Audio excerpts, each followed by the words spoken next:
Let's not forget about HID grow lights. So HPS, MH, CMH, all those fall into high intensity discharge or HID grow lights. They're still used by many grows today. What are your thoughts on those type of grow lights? Yeah, so first off, I should point out that a good quality HID bulb is still a terrific light spectrum. It's actually, in many ways, second only to sunlight, which is the best light spectrum. The one issue with HID is, of course, the electrical inefficiency. That's becoming a bigger and bigger issue, and also they produce quite a bit of heat, and that can be an issue for some people.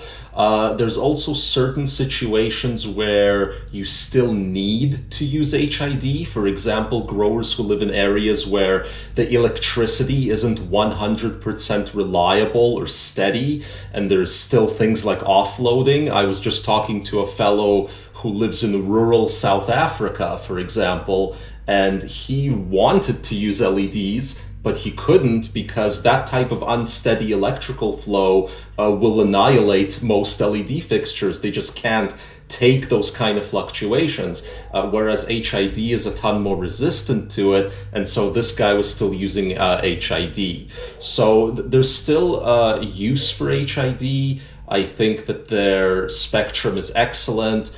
The electrical use, though, is a problem.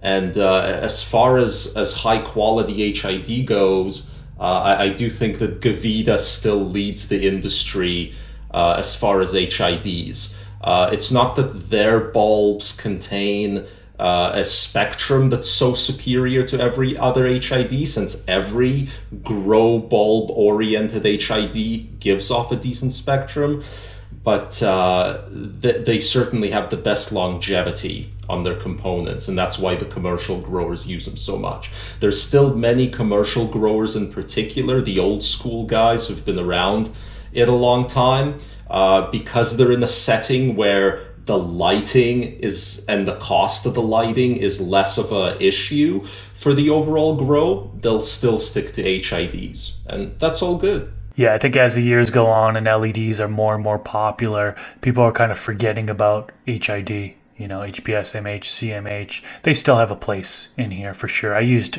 HID grow lights, particularly I used the MH and HPS for the first 6 years of growing. Then I made that transition to LED. I actually did try CMH for a short period of time as well. The one thing I don't like about HID grow lights is the light spread.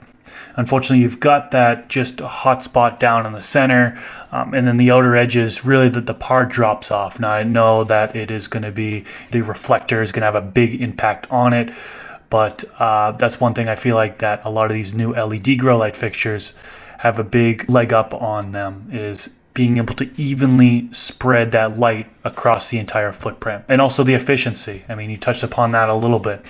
Back in the day, I would run a 600 watt HID grow light in a 4x4 grow space. Now I'm able to run, I actually have like 230 watts going right now in a 4x4, under 400 watts for a 4x4, and it's covering that entire space very efficiently. So they still produce really good results, HPS, MH, CMH, but it seems like more and more people are transitioning over to LED. Yeah, and I mean, there's a bunch to be said for using your HPS and your metal halides and such like properly.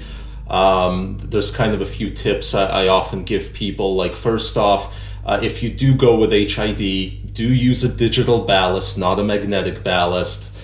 Digital ballasts are more efficient, quieter, they produce less heat. Beyond that, the metal halide bulbs are really only for vegetative phase guys. They don't work well during flowering. Back in the day, the low budget folks who could only afford one bulb and they'd buy an HID bulb, what they'd actually do is they'd buy just the HPS and they'd use it for vegetative and flowering.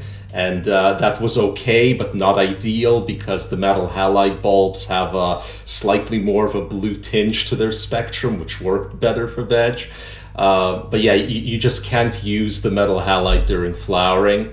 And as you said, like with HID bulbs, your choice of reflector makes an enormous difference to the performance as well as to the longevity of the bulb.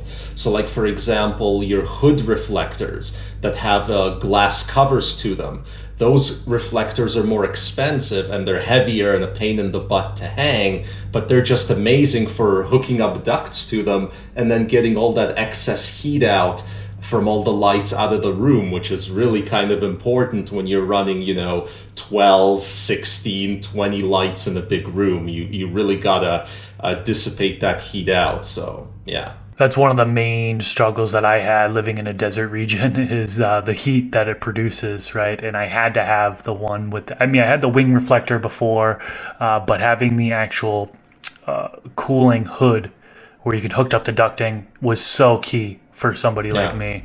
It used to be a life changer, and there were all sorts of guerrilla grows that were working with limited space, limited ceilings, limited ventilation sometimes. So yeah, you had to take what you could get for heat removal. Yeah, even though there are some downsides to HID lighting, the flowers that are produced, that's still some people's argument today is the flowers are just, it can be so good. This clip is brought to you by AC Infinity. Use discount code MrGrow at 15 to save on any of their products.